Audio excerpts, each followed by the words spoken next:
He said, absolutely, I agree with you. I think one of the biggest problems today the international economy faces are supply chains, the resilience, the security of supply chains, and everything he said, the uncertainties created by pandemic. So just imagine one geography, you had the pandemic unfold out there, and we saw the consequences for the entire global economy. Now, pandemics can happen again. Okay. We saw one ship block the Suez Canal, I think for about 40 days. Okay. We saw the consequences of it. We are seeing a bunch of people in Yemen hit shipping with drones, which, believe me, I've seen one intact, which doesn't cost more than $10,000. Okay. And that drone has the capacity to take out a ship.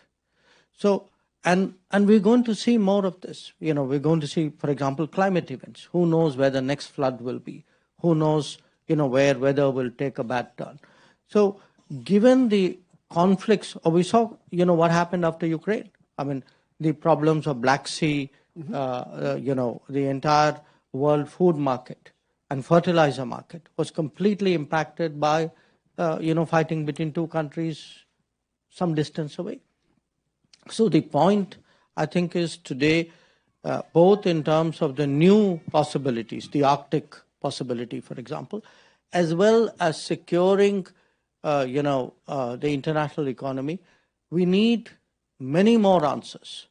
And, what my Armenian colleague said, yes, we need land, we need sea, we need air, we need actually all of the above in as many options and as many variants as possible. And today, how do you create combinations who will make new connectivity initiatives? I think this has become a very important part today of diplomacy. And to this, I want to add a thought to some of you, because you may not readily know this. What the IMEC, and even without the IMEC, we are seeing up to the western coast of India, which is where many of your ships also come. You have a fairly ready and efficient access, despite what the Houthis are doing. Now, what we are trying to do in India, we are taking making very major investments in railways, okay, and then trying to connect Eastern India all the way to Vietnam.